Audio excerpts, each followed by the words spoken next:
completely free from government. Okay. In some of the countries around us, we have government government news agencies, government TV stations, government radio stations, and so on. That is fine. But as a journalist, you need to be separate completely from the government. Okay. Otherwise, you don't have the freedom to speak the truth, which is your first ethical principle. Okay. To speak the truth and to be accurate. Secondly, journalism should be separate from corporate power.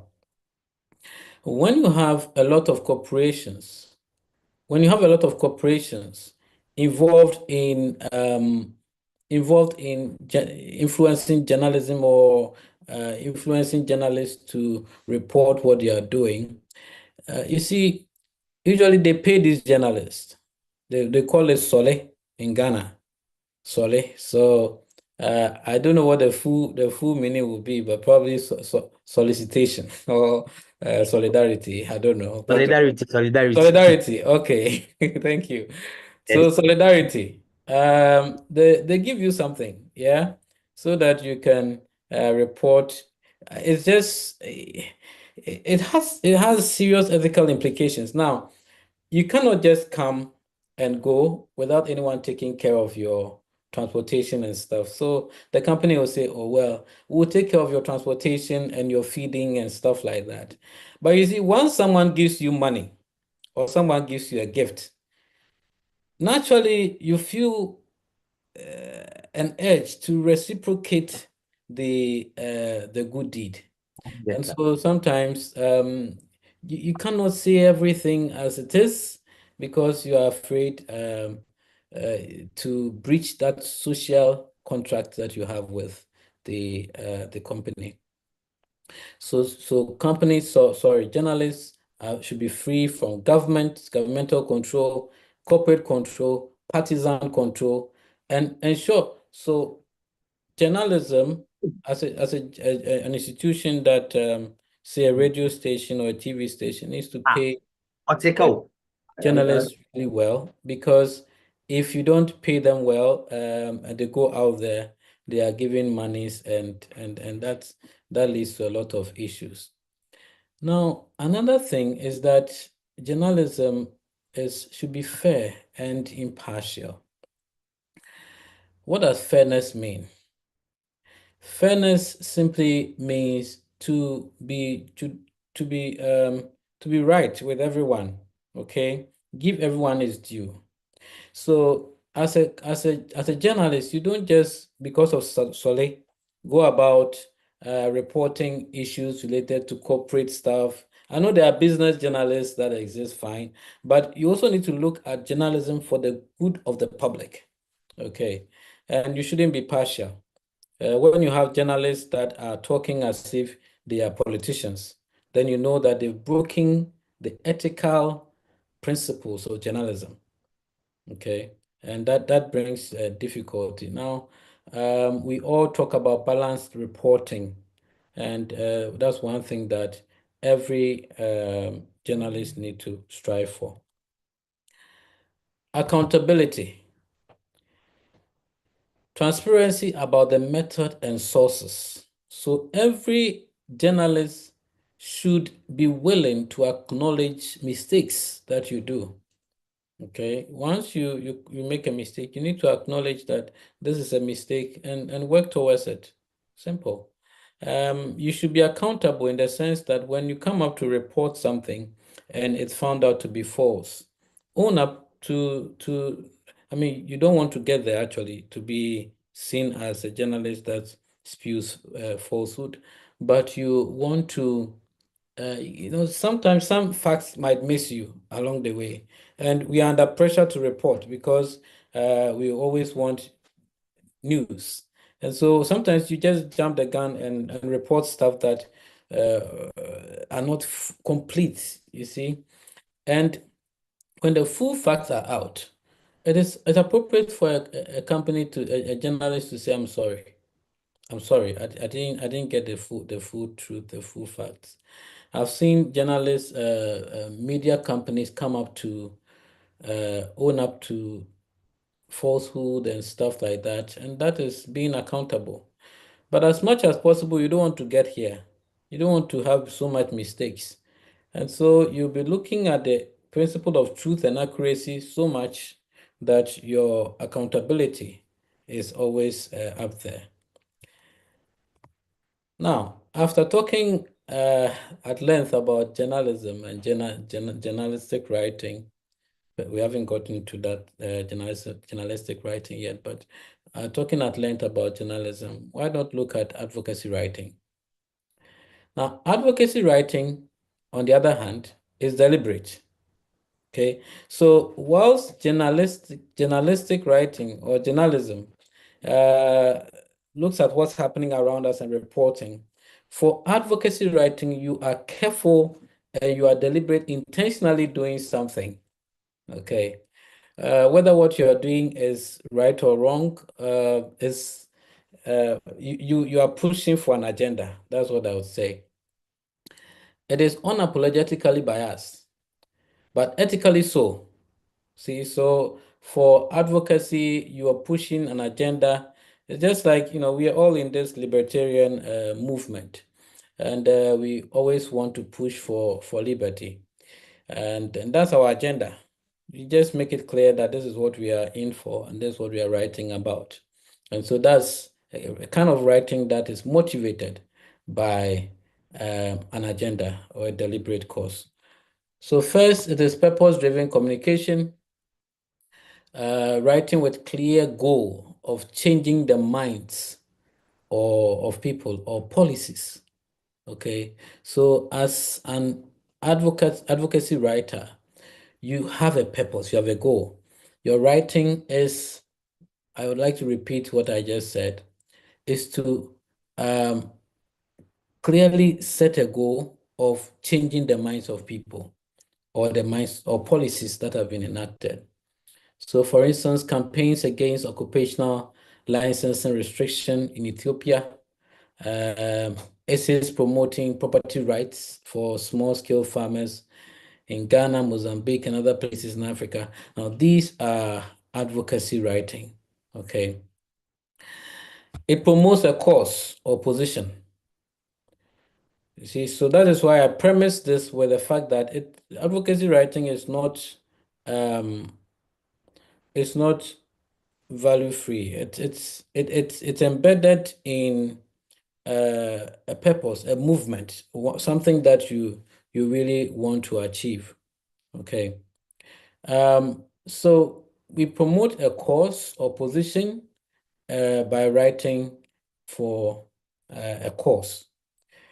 Thirdly, one thing that I like about advocacy writing, if you do this really well, is to blend facts with persuasive language. So the facts exist. However, you are pushing in for an agenda. And we'll see an example of such blend of facts and persuasive language. Okay. So you use verified information within compelling narratives. You don't just, because you were pushing for an agenda, be writing all about things that are not factual. Okay, that will be actually shooting yourself in the foot, because when you write things that are not factual, you are seen as just a propagandist, someone who doesn't really value the truth, and nobody would want to listen to you. Okay, the fact that you want something done doesn't mean that you should follow a route um, that is not right. Okay, so whilst you are writing, you're doing your advocacy writing, you still should pursue a particular agenda for truth and to be fair. Often, advocacy writing is subjective and emotionally engaging. So advocacy writing is dependent on what you think and not just the objective reality, objective fact, what's happening on the grounds. And that is why going advocacy alone is very dangerous, and why you should blend a bit of journalism. And we'll get to that in a minute. But let's look at some key differences between journalism and advocacy. See, the goal of journalism is basically to inform. I know that journalists say they have other goals. They have goals to educate, they have goals to do this and that. But basically, it is to inform. And advocacy writing is to persuade people to change, okay, or to push an agenda. Now, these are journalism and advocacy writing are two different perspectives in writing, but you would see that the difference doesn't lie so much in the core. Journalism informs citizens with verified facts, whilst advocacy persuades the audience to adopt specific viewpoints. Example, making a case for economic liberalization in Tanzania. Okay. So you have a goal, you have a purpose, you know what you're doing. What about the tone? Usually, journalism is neutral, factual, and dispassionate. Okay, so for journalism, it's just the raw facts that you give. It's supposed to be neutral. You are not pushing for any agenda. And as I said, you push for complete truthfulness, but perhaps almost uh, delineating yourself from what you're saying, because it's difficult for you to separate your emotions, your values, your background, your culture from what you see. Yeah. So journalism is neutral, factual, and dispassionate. Balanced reporting on, for instance, policies and things around us. Whereas advocacy is passionate, excuse me, sorry. Advocacy is passionate, conviction-driven, and emotionally resonant. So for advocacy, you are so much involved. It's emotional. You want to achieve something, not just to inform people. You want to persuade people. So you take what we call the persuasive appeals in your writing. What about the language? Basically, as I've said, journalism is factual, but advocacy writing is emotive and directive. And finally, the outcome. Whereas journalism exists to make people aware of things that are happening around us, for advocacy writing, you are writing to ensure that something is done. Okay, it's not just about informing people of things around you, but it's an act of ensuring that there is change, so which leads to audience taking an action. Okay, so you move the people to take an action, to do something. I was just listening to a story that was written by a journalist, and he said they went to a part of Krobo where he was working with, I think, some NGOs, and they wanted to see what's happening with the uh, mosquito nets that are given out. They realized that people are using the mosquito net as fences for their farms. And as a journalist, he had to talk about the facts. Okay, so this is what's happening. But another part of him, which I believe is the moral compass or something that moves humans, told him, well, this shouldn't be the end just to report about this thing. Why don't you move for the education of people on the importance of the use of mosquito nets for its purpose and not just as fences? So now, if you have the fence around your farm and you are sick with malaria and you die, what happens to the farm? See? So we need to move for the acts for this. I mean, this facts that have been seen should be translated into something that will push the people to act, to do something. Okay, and that is what I believe should be the case when it comes to writing. Most of you here, I think most of you are students in universities in Africa, and you know that the final project work that you do, the research work that you do, some of you come up with very, very good reports and good research. But the question is, where are they? They are hanging somewhere in the library without any use. See, and your time is wasted, the university's time is wasted. The only thing you get from this is the process of learning how to do research, and that's it. Advocacy journalism. Let's take a look at this video. We'll not play all, just about some 4 minutes of it, and then we would look at how it informs the differences between advocacy and journalism. But in this case, the merger of advocacy and journalism. Okay. So let's take a look at this. Now let's talk about police brutality in Kenya. Recent opposition-led protests against high cost of living and higher taxes caused unrest in the country. The government had deemed the demonstrations illegal and sent the police to maintain order. But what happened instead was dozens of protesters losing their lives and many more others injured. One young man who suffered the consequences of police aggression in Nairobi told his story to DW's Sela Onyako.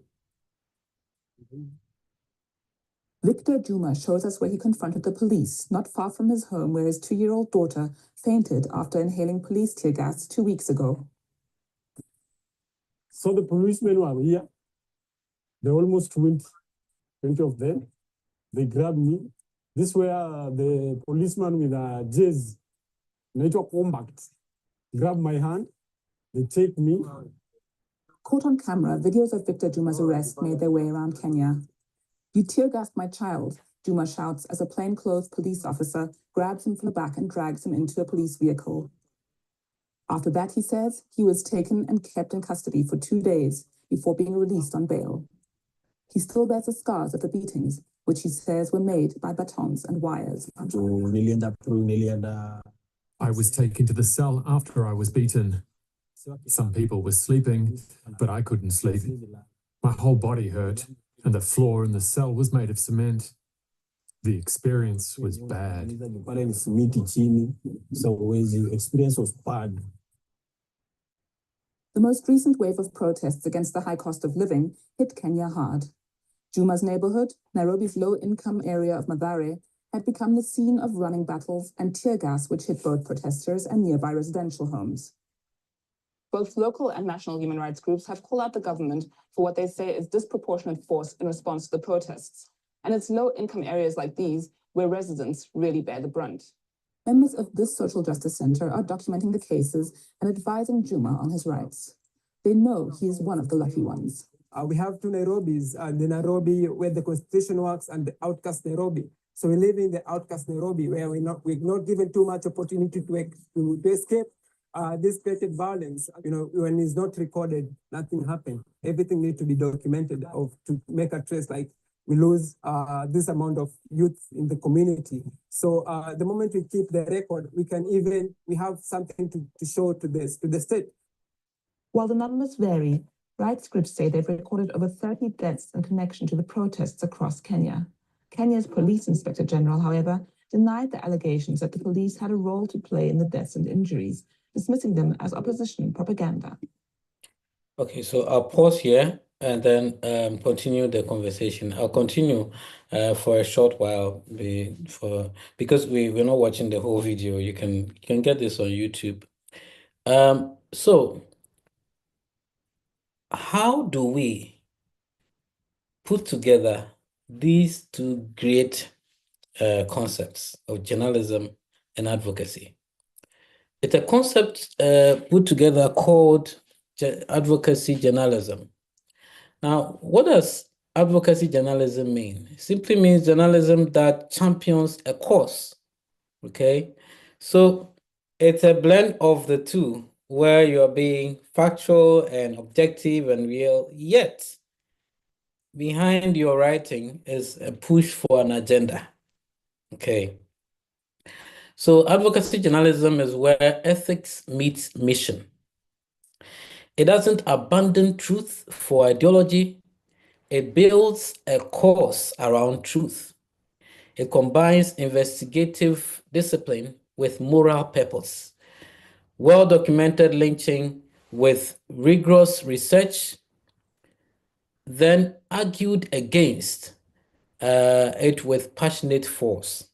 Okay, so that's the work of a journalist who wants to involve advocacy in his work.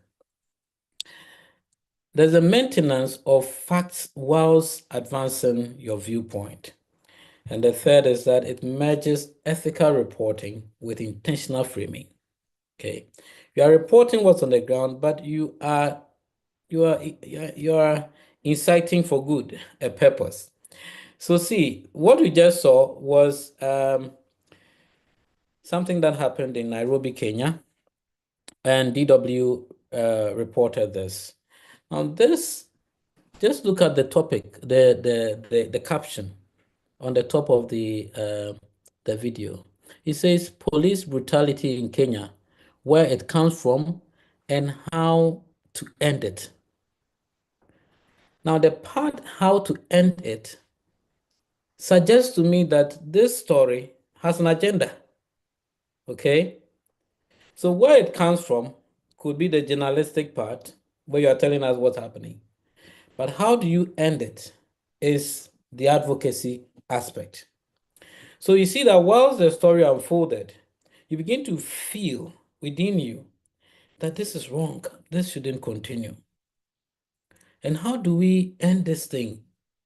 Okay, but you see, one good thing they do, and I'm going to continue right now, is because it's a journalistic piece, there need to be the two sides. We've seen from the people who are being beaten and all that. Now let's hear from the police. Of the society going to mortuaries, hiring dead bodies.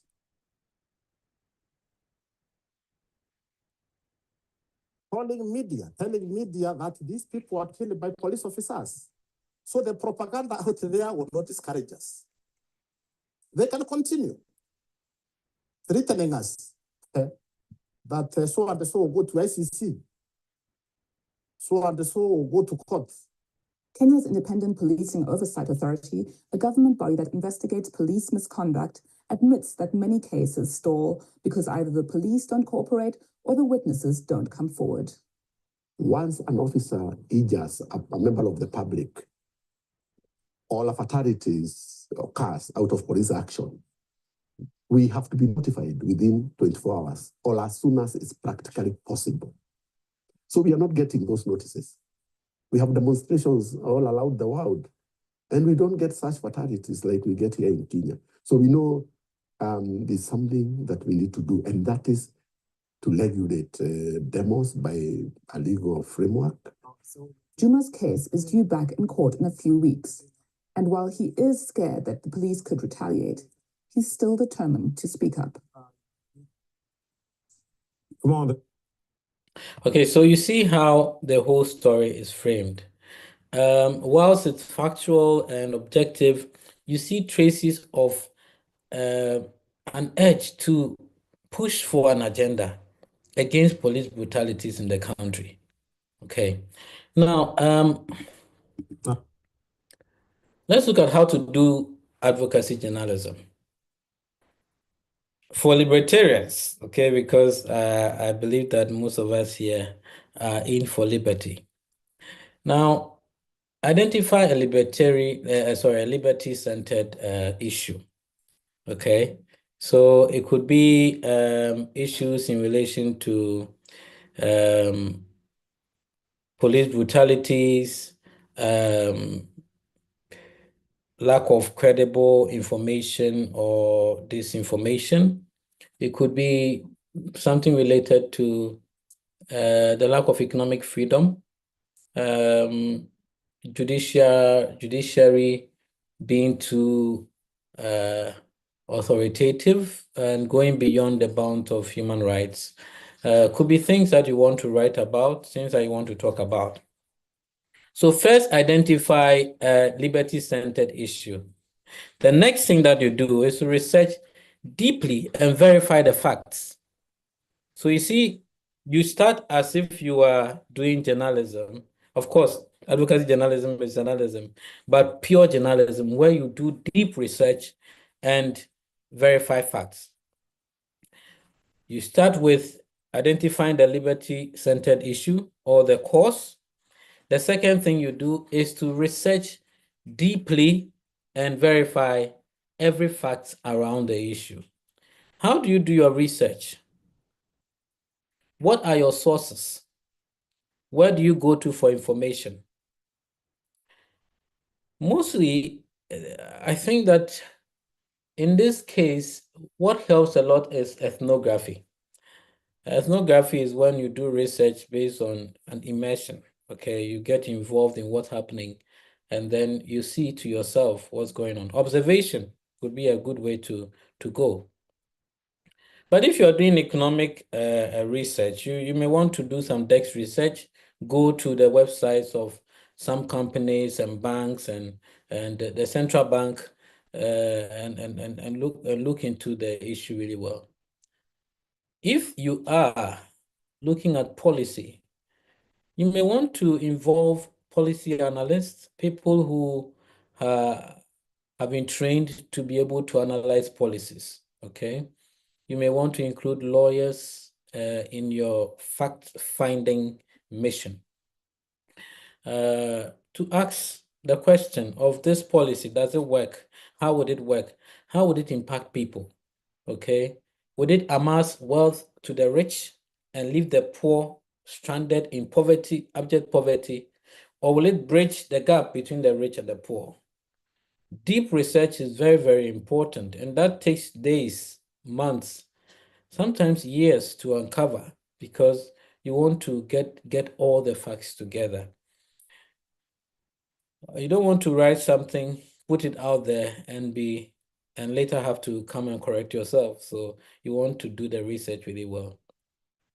The next thing is to frame the narrative with purpose. Okay. So now how are you going to write? How are you going to let people know what you mean or what you're up to? Yet being able to narrate the story with that purpose in mind. Okay. The next is to interview credible voices, and a mix of methods will be good. You can do observation. That might not be enough. You interview experts, interview credible people, interview the people that will be affected. So if you're doing, for instance, policy analysis, say the government comes up with a tax on electronic transactions, or a tax on betting, a tax on let's take the electronic transaction. I don't want to go into betting at this time because I don't want to bet. But in any case, we will be thinking through who does this tax affect? What is the purpose of introducing this tax? And what does the policy say about the tax? Okay, so for instance, you look into the policy and see that the policy encourages me if you are withdrawing, if you are receiving little amount of money, your tax is fairly reduced. But if you are receiving huge sums of money, your taxes are high. And the government says this is what is going to bridge the gap between the rich and poor. So the poor person doesn't get money at all. You see, now the tax on that little amount of money given to the poor, if you measure the impact of that tax on the poor person as against the tax on the huge amount of money given to the rich man, which perhaps will not affect the rich in any way, would you be doing the rich, the poor more good than harm or harming the poor? See, so these are some of the things you look into, and then to come up with your perspective. Okay, you are writing journalistically by just letting us know about the government tax on electronic transactions, but you have an agenda to make sure that what you're saying does not helps to promote liberty of the poor. Okay, to allow people to live their lives. You use emotional resonance ethically. Okay, sorry, a resonance ethically. Now, what this means to me is that you should be emotional. Okay, you should be emotional. But sometimes, and this is the reason why I add ethically, because sometimes being overly emotional will lead you to be unethical. Okay, so you just want to do the right thing, but sometimes you need to cut corners to do the right thing. What do you do? How do you answer the question of what is right and what is wrong? What is appropriate and what is inappropriate? So it's important, ladies and gentlemen, to be able to come up with a piece that is emotional, touching, and moving, that will make people jump up to it and change behavior and change people in society. However, ensuring that what you are doing is ethical, is right. Okay. Issues in relation to human rights.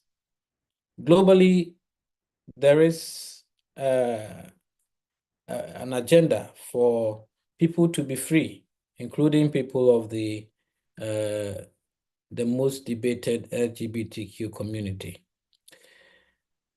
There is a question here of the freedom of people and the infringement on people's cultural values. Okay, so where do we create the middle, where do we draw the line between allowing people to be who they are, and then also the other side of ensuring that proper human family values are upheld? Okay. Now, this conversation hasn't ended, and I leave it open, but I know where Africa stands. Okay, yeah. The other thing is balancing persuasion with transparency. You need to be persuasive, but you need to be transparent. Let people know the truth. However, you are still pushing for an agenda. I see that I don't have much time left, but I'd like to touch on some important stuff here. First, let's look at how do we really write an advocacy journalism piece? How do you write it? And this is just a structure. You have a headline that should grab the attention and signal urgency or controversy. Now, the headline, as I've explained, you see the video I just showed, the headline, how it is framed. Okay, it talks about police brutality, and it ends with, how do we get rid of this? How do we get out of this? So a headline that is that grabs the attention of people, yet you signal urgency and controversy. Something that will, controversy also sells a lot. Something that is controversial and urgent. A headline that when people read, they'll feel like, no, let me go on to read more. When it comes to news, your headlines are very, very important. Then you need to have a compelling opening statement or opening writing that has a hook and hooks the reader to the story. Now, what it is here is to create a link between the perspective and culture of the reader to the reality. Okay, so whatever I can associate with, I'll read. Try to put it in a perspective that will attract the reader's attention. You should have a clear thesis statement. clear statement of your stance and where and why it matters. This is your stance, and why does it matter? The body should be factual reporting, interviews and data, everything that you have, just bring them into the body, yet with a persuasive frame. Okay. And then your voice must be balanced, but don't forget you should be passionate and be grounded in your principles as a libertarian. And you close with a resolution. And this is key, the call to action. What should happen next? What should we do? So what? Keeping in your writing that little bit that answers the question, so what, is very important and key, because after people have discussed the issue and all that, there needs to be a clear way, okay, where we should go. I would simply touch on these libertarian foundations. Libertarian foundations include free speech as a non-negotiable right. We should all be free to speak. We should all be free to speak our minds. We should all be free to be able to say what we want to say. But you see, we should be careful because free speech has its own boundaries. But in any case, we want people to be free. The right of people to be able to speak should be non-negotiable. The next thing is that libertarians are often skeptical of centralized power.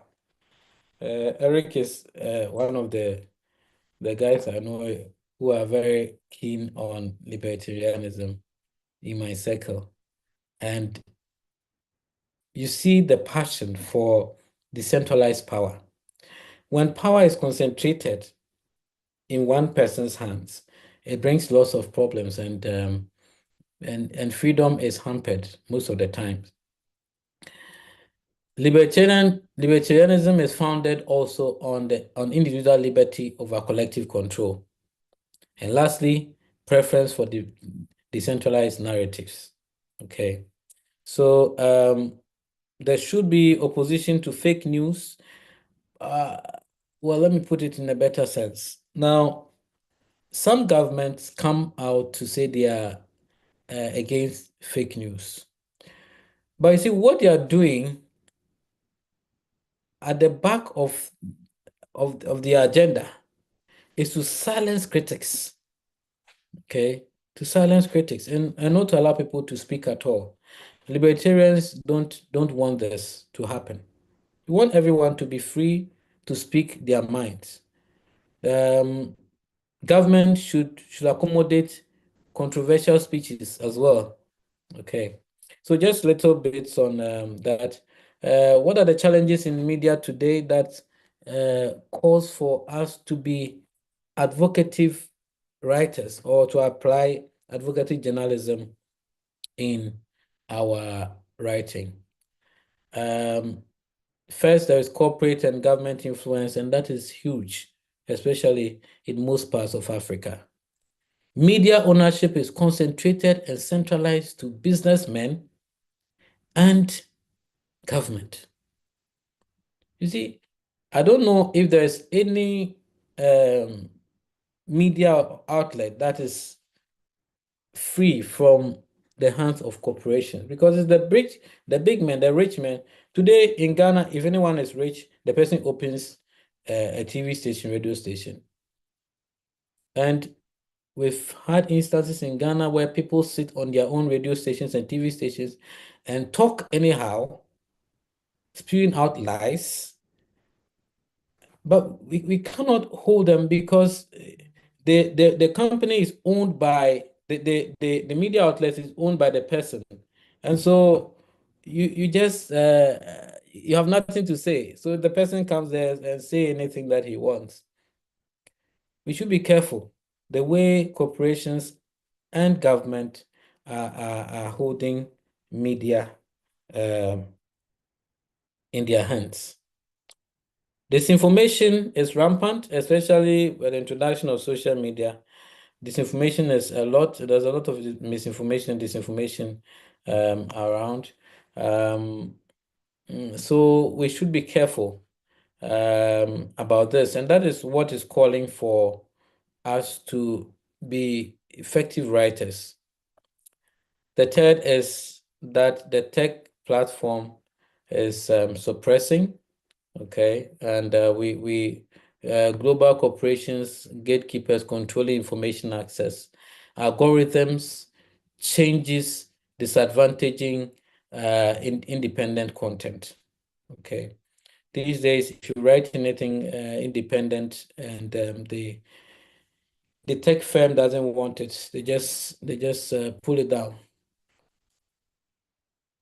Audience fatigue and tribalism.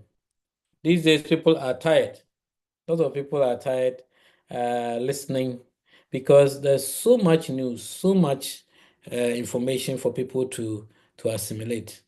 And there's too much tribalism in our media space in Africa. See, to be able to write powerful advocacy writing, some of the strategies are to, one, know your audience, know who you are talking to, do research into the demographics, okay, to their values, to their concerns, what they like, what they don't like, what helps them, what doesn't help them.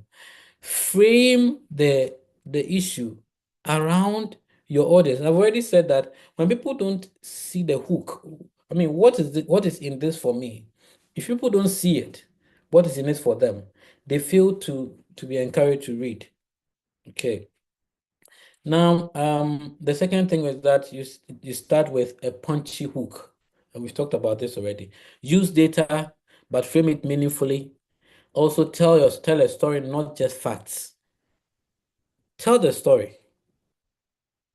Write the facts, what is there, but frame it in a way that tells a story. Frame it in a way that pushes an agenda, okay? And always end with a call to action. And I can't emphasize this much. Always end with a call to action. What do we do? Okay. After talking to them, what do we do? All right. So it's always important to end your writing with a call to action.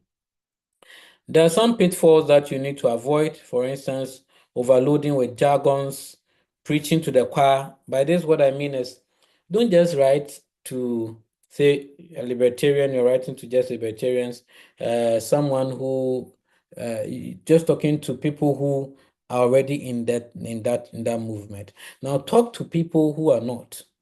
Okay, so don't just preach to the choir, preach to the public. Being overly emotional or aggressive. This is key. Sometimes you can be overly emotional, and that leads to some form of aggression. When that happens, you might not accommodate the full facts, or you might move away from the truth. You might speak just your mind. So be emotional, but don't be overly emotional. If you're overly emotional, you write something and people can just see you in this. No, this person just wants this thing done and nothing else. He's not looking at the facts. Look at the facts, be objective, yet bring in your issues. The next thing is failing to fact check. And I don't want to talk too much about this because you, of course, always need to ensure that the facts are clear.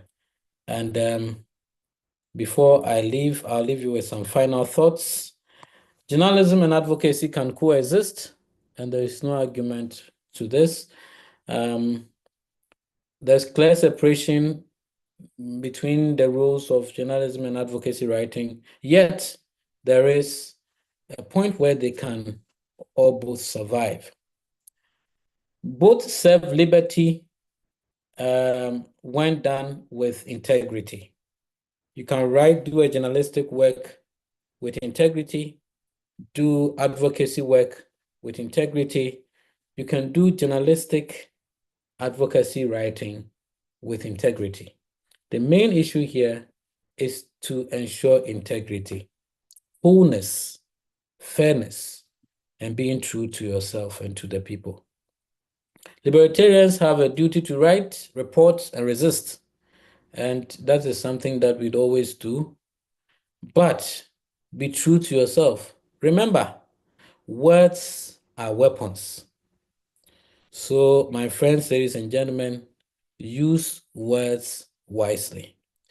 Thank you very much. We'll take the Q&A, but these are two assignments. Just pick one and do. You can either pick a neutral news article and rewrite it as an advocacy piece, advocacy writing. Secondly, you can also take a draft, a 100-word piece opposing a government policy or bill. Okay, so any of these two you can do, and that should be fine.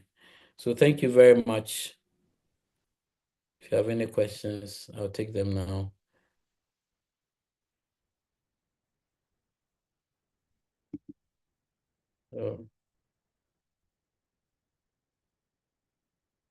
Hello?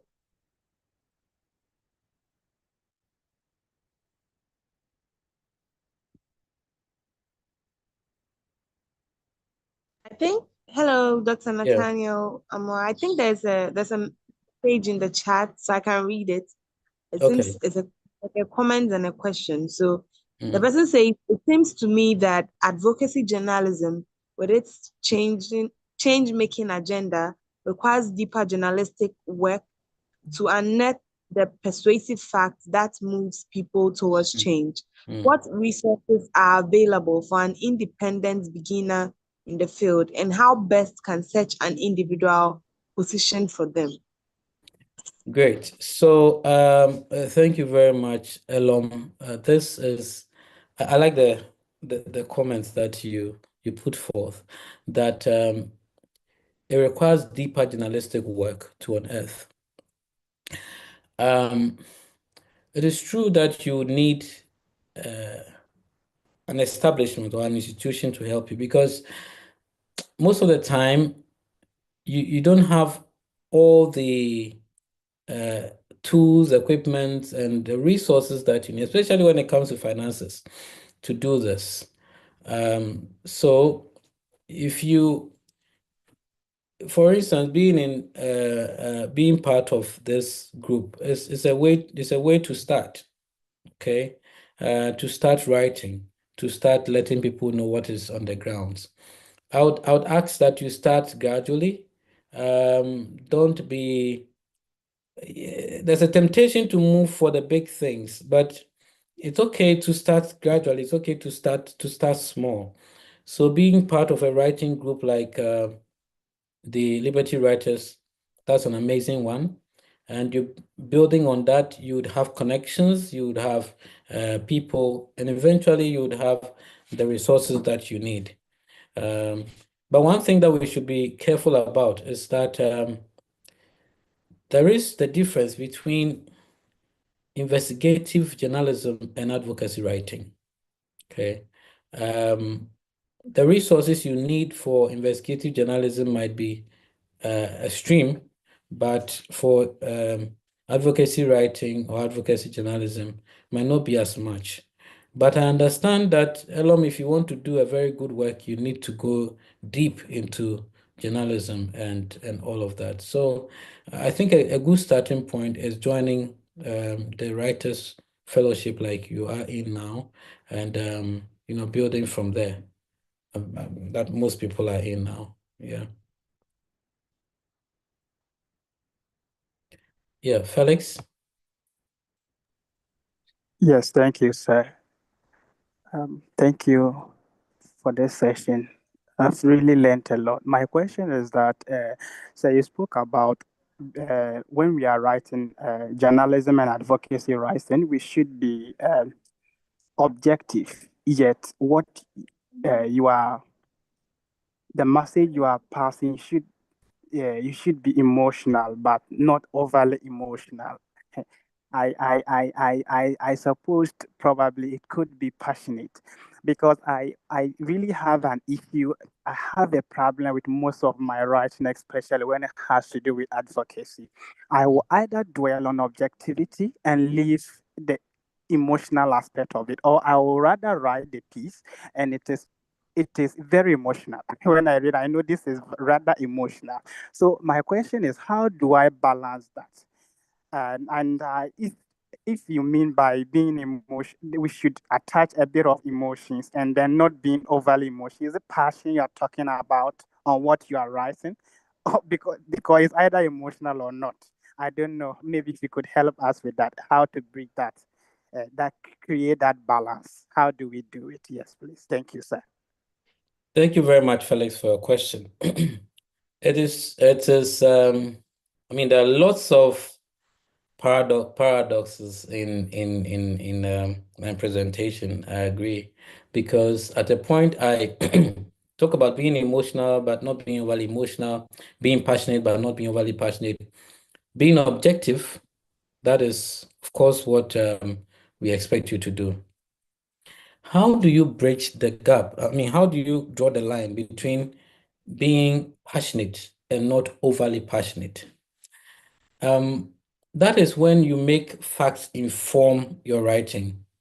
So you have an agenda, but when it is driven by facts and you tilt more towards the fact, you will see that you come up with a piece that is, even though there are some bits and pieces of the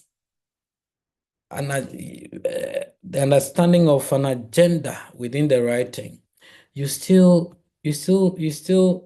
are moved by the reality. Okay, so for instance, if I'm writing about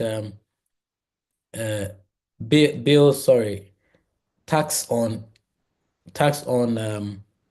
betting, okay, and I like to bet a lot. How do you think I'll write? I might write something which will end up being just my perspective, because I want to bet and I don't like the fact that there is taxes on betting. But if I separate myself from this, I know that I want to write against that tax, that policy. But I just separate myself from it, take more time in looking at the facts. Why was this enacted? What is the purpose behind it? How have some other countries also gone that way? How did it help the countries or not? Is it there for public good, or is there for the good of the government or for the rich people alone? So if in my research, I realized that there is some good in this, okay, it's just that I don't like it, then these facts that I know through my research will come in to water down the emotional bit. Okay, so I think to reduce the extent of emotions, it depends on how well you do research into the topic, separating yourself from the issues. Okay, yeah. So it will be easy if you separate yourself and look at the facts as they are, yet pushing an agenda. But you see, another thing that happens sometimes is you have an agenda in mind, and whilst you write, you get so much facts, and the facts speaks against what you think. What do? You see? So in that case, you need to be extremely objective about the issue. Okay? Yeah. And just to tell the truth, that's it. That will be tilting a lot more towards journalism. However, you'll be doing a good work to the public. Okay, so we don't go in with a preconceived notion of the expectations. Okay, even though we have an agenda, we don't tell too much to the agenda. Put the agenda aside, go into the facts, and then now start writing. You will see that there will be that measure and blend. I don't know if this practically would help.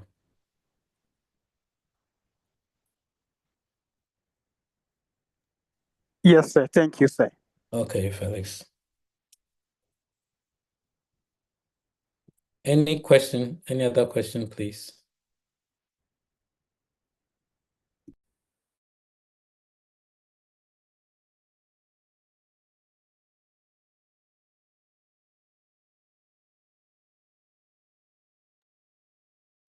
Okay, so well, if there's no question, I believe you got the assignment.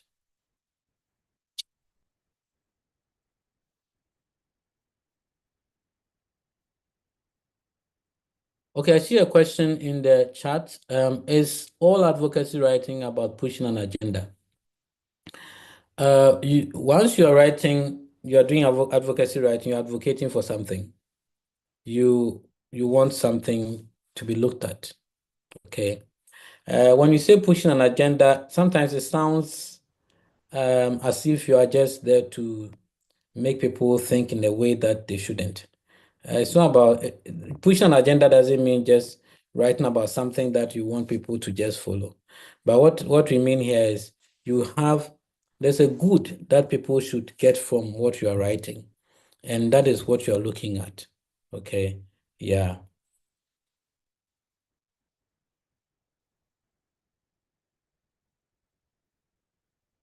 Yeah.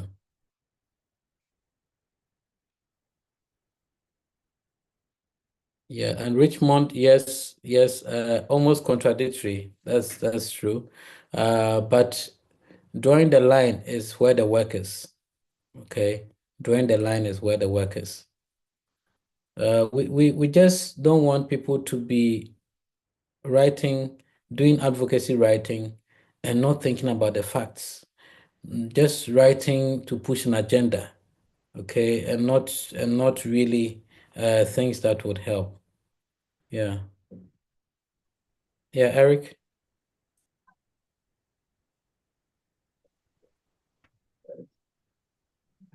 Hello. Yeah, we can hear you. Yeah, so thank you very much, for this wonderful presentation. My question is, we were trying to draw the link between journalism and advocacy writing. For me, what I know is that journalism is about advocacy. Because if you look at our current system, as we did mention, media is the fourth arm of government. Yeah. And you can see this media houses are influenced by the political parties, especially the government power. Sometimes the government do power over the media houses, and that will actually affect the performance of the government, like it did the past administration. The NPP government actually lost control over the media houses, and it affected them really in their campaign and everything. You can see the opposition was rather getting more space in the media than the ruling government. Yeah, so the media houses are there for advocacy. Even though these days, because of the follow-up cases, they have been friends of which through some kind of for financial benefits, yes. They have been friends of money. Yeah, but not all of them, as I said, generally should be truthful. They should be truthful. And we know of many of our journalists, they are not truthful. We always bias towards the stomach direction. Yes, but as we did mention also, as the material, we are guided by good morals. Morality is the key thing over here. In all our techniques, in terms of writing, and also academic techniques, we tend to more moral. Look at the moral side of every issue. Because there are so many ways you can touch on it. By so many means, that we want to be truthful. If it's A, let's get to A, B, let's see B. Don't start, let us try to change the thing to favor our side. As we mentioned, agenda. This is propaganda issue. If the thing is even false, they will try because of the agenda. They are trying to promote the agenda. They tend to create the truth to favor them. So, I did ask the question that is advocacy about promoting agenda, because that's what I see. Promoting an agenda. in every court, yes, you are promoting agenda and using the power of the pen or writing to promote those agenda that you are looking up to. But that's not the negative aspect. We are looking at the positive side of it. The agenda that you are promoting, it should be truthful, very truthful, and it should be upon a strong moral ground. So it's something that you mentioned that you're passionate about. You're passionate about. So this writer security, we are also promoting an agenda of a free society, a free press in a free society. A free press is a press not controlled by any political agenda. If you go to the very oppressed society, like Rwanda, Russia, North Korea, and places, their media houses, the journalists over there, they are being controlled by the state. Everything they write, everything they promote, everything they speak is what has been sanctioned by the government. Yeah, so we are not looking at that. That's very free. The media needs to be free to be able to expose even the error and the bad side of the government or the not being oppressed somehow or being controlled. So we're looking at a free society whereby the media is actually free. They are not being controlled and mandated by some politicians, some high places, right control and treat issues to favor the media side. So we are looking at a free society and also a free press system. In Ghana, we are very lucky. Our press, the media outlets, is a bit free. But even that one might not see that. But as we are writing and good freedom and to promote free press, it will help us to promote liberty in that direction. So this is not very about the question. This is like a contribution about the promotion of the agenda and also about how the press can be actually free and people be free to write. Use the form of things to promote freedom. I think Dr. Morgan also touched a lot on it last week, and we are also able to touch on that. So we thank very much for this presentation. We are very grateful. Okay, you're welcome.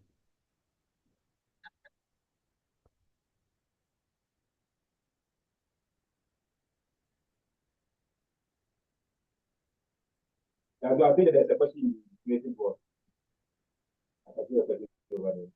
Okay, so how do you try to avoid the fact of not pushing an agenda, but rather advocating for the purpose of the cause itself?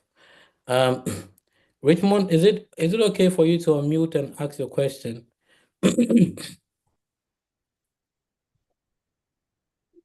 Is it possible for you to unmute? Yeah.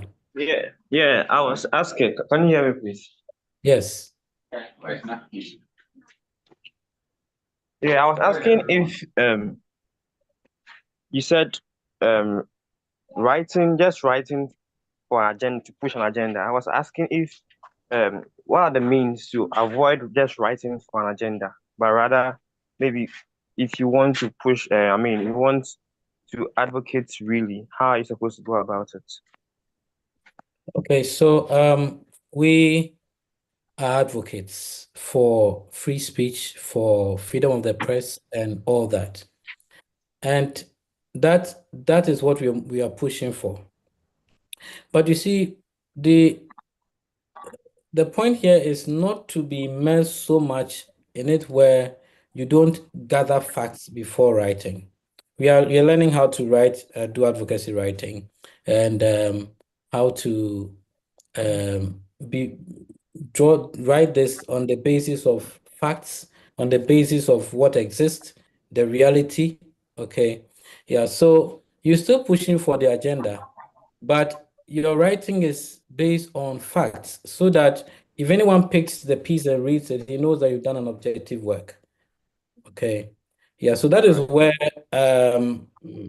that is why I think the contention is on how to ensure that you push the agenda that you have, yet being factual. Okay, if you're able to do this together, then I think you come up with a wonderful piece that will help move people.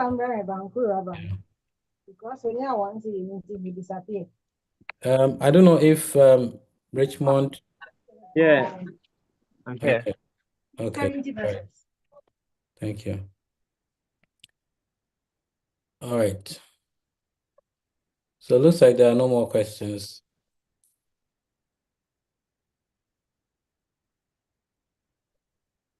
Yeah, so I think you can give your concluding remarks. Okay. All right. So I would say that it is important for us to advocate. It's important for us to push a truthful and genuine agenda.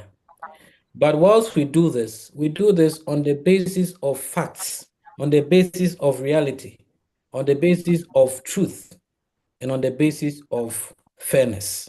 Okay, so let's keep writing and but not forgetting the basic principles of life.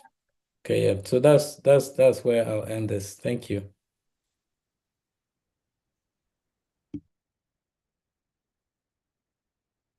All right, so Christiana, and then you can close up for today's session.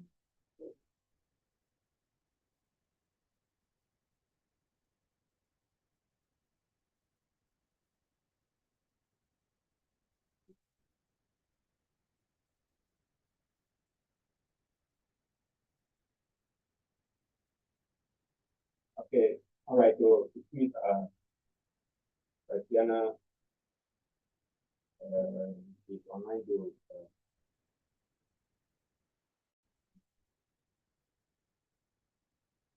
Okay, all right, then let's wrap up. So as you know, this is the sixth session. Next week we'll be having the last session of the virtual workshop. So next week we are looking at so our speaker will be Oluwafemi Ogunjobi. He will be speaking to us on the topic, the power of storytelling. And yes, a little about Oluwafemi. He is a strategic non-profit leader. He over-educates our students for the specializing in leadership, development, mentorship, and community work. He has built global capacity to lead our impact programs across Africa and use storytelling to inspire action, build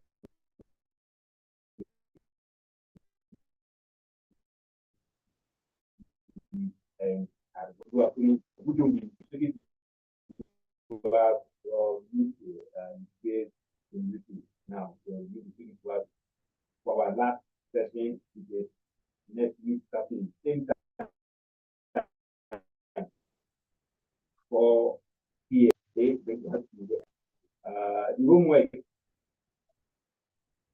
The homework can also try to be put on the WhatsApp. So those who are not on WhatsApp platform to try to send. So I also so next week we try to actually close early and use the rest of 30 minutes for discussion about how the final program will be, the final grade, the final workshop, which one is the of it is going to be. So next week we will discuss on that so we can come more all right, so this more with you I think usually end this session. Looking forward to see all of you next Saturday. But on WhatsApp platform, you can just read more of your issues. I can see a lot of questions coming on the page. You try to address all, because we are doing our best. I need to receive to be to be one of its kind, like, to be very special, and what we are all looking up in its benefit that every one of here is for a benefit or you will keep it up. So don't worry, all you address. Okay, so you have ended the session. So as you used to do, customer used to do this. We are receiving some congratulating message speaking to our speaker. A thumbs up or an appreciation to our speaker. We have done very well. All right, thank you. So thank you, Dr. Nat, for this incredible presentation. So, what are you telling me about speaker?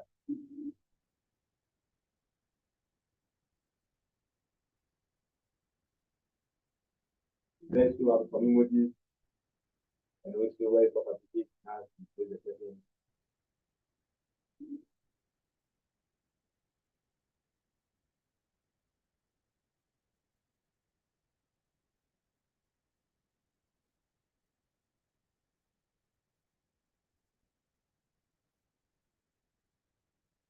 All right, so I can see some and there's some stuff there instead. Okay, we got it. Thank you, sir. And there's some, but if they please, I can't hear you for me there. Oh, sorry. But it is maybe some and also this for thank you so much. Yeah, so all right, so the registration will also be put on the page so those who are present and register. The rest, I will hear me because someone said they can't hear me. I can hear you, but it looks like you are distant from the. You sound distant. Oh, really? Yeah. If you got connected, the speaker to the Bluetooth speaker, I'm sure maybe that's why. I've connected to the Bluetooth speaker. So I can say a lot of congratulating it to the okay.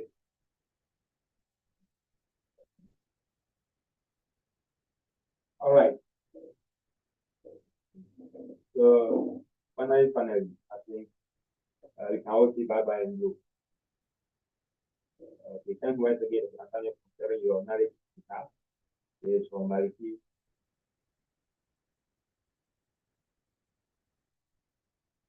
Okay, then bye-bye, Dr.